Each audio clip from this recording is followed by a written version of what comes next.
প্রকৃতি ও মানুষ বিষয়ে জ্ঞান চর্চা কেন্দ্র বলছি এটাকে।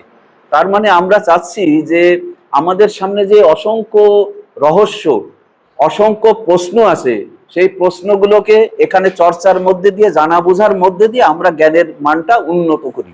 এবং এটা করতে গেলে আমাদের বইয়ের মুখাপেক্ষী হতে হবে। যে সমস্ত বইয়ের মাধ্যমে আমরা জানতে পারি সেই বইয়ের অনুসন্ধান করতে হবে, সেই বইয়ের পড়াশোনা করে সেটা নিয়ে আলোচনা করতে হবে।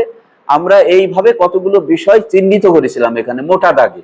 সেটা হলো যে আমাদের অরিজিন অফ স্পেস, অর্থাৎ আমাদের বিশ্ব জগতের সৃষ্টি, আমাদের প্রকৃতির সৃষ্টি, আমাদের জীবনের সৃষ্টি, সাথে সাথে মিলে আমাদের সমাজের সৃষ্টি কিভাবে, আমাদের রাষ্ট্রের সৃষ্টি কিভাবে হলো, এর ভিতরে কি কি উপাদানগুলো আসলো, অর্থনীতির সূত্রগুলো কিভাবে কাজ করে, সমাজে কিভাবে যোগ হলো, মানুষের পেশার সাথে সম্পর্ক, তার সাথে তার বিভিন্ন রকম টেকনোলজি এবং বিজ্ঞানের যে উদ্ভাবনগুলো ঘটলো, সাথে সাথে তার যে দর্শন চিন্তার একটা ক্রমবিকাশের মধ্যে ঘটেছে।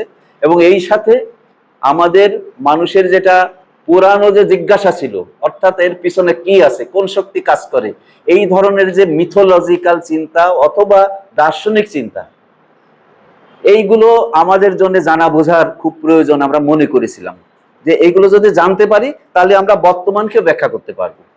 আমরা যদি অর্থনীতির গতি প্রকৃতি বুঝি, সমাজ বিকাশের নিয়ম জানি, তাহলে এখনকার সমাজের গতি প্রকৃতি বোধহয় আমরা একটু বুঝতে শিখবো।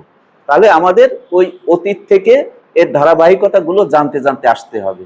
তা আমরা এর ভিতরে অনেক কার্যক্রম নিয়েছি। আমাদের পাঠচক্র কতটা হয়েছে উনি বলবেন, ওনার কাছে রিপোর্টগুলো আছে। তো আমরা মোটা দাগে এই রাষ্ট্র নিয়ে, সমাজ গঠন নিয়ে, এবং আমরা কি বলবো, কালচার, সংস্কৃতি, তারপরে আমাদের নৃতাত্ত্বিক বৈশিষ্ট্য, তারপরে আমাদের দর্শন, তারপরে আমাদের সামাজিক বিকাশের যে পর্যায়গুলো, এগুলো আমরা আলোচনা করেছি। এবং সাথে সাথে আমাদের যারা তরুণরা আছে তারাও অভিনব কিছু বিষয় এখানে উপস্থাপন করেছেন, যেটা আমাদের জন্য সবচেয়ে বড় পাওয়া, যে আমরা যে ভাবনাগুলো ভাবিনি তারা কিন্তু আরো একটু বেশি ভাবে এখন। তো সেই তরুণ প্রজন্ম যারা আমাদের সাথে যুক্ত হয়েছে তাদেরকে ওরাই নাম দিয়েছে তারুণ্য প্রকাশ। তো আমরা এটা গ্রহণ করেছি।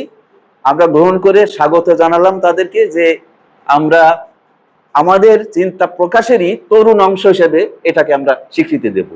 এবং আমরা চাই যে তরুণরা প্রথমে এসে ওখানে তারা দাঁড়াবে, তার ভিতরে তারা চর্চা করবে, চর্চা করে এই যে যারা সিনিয়র আছেন, অভিজ্ঞ আছেন, পুরানো মানুষ আছেন, তাদের সাথে একটা বিনিময় গড়ে উঠবে। সেই হিসাবে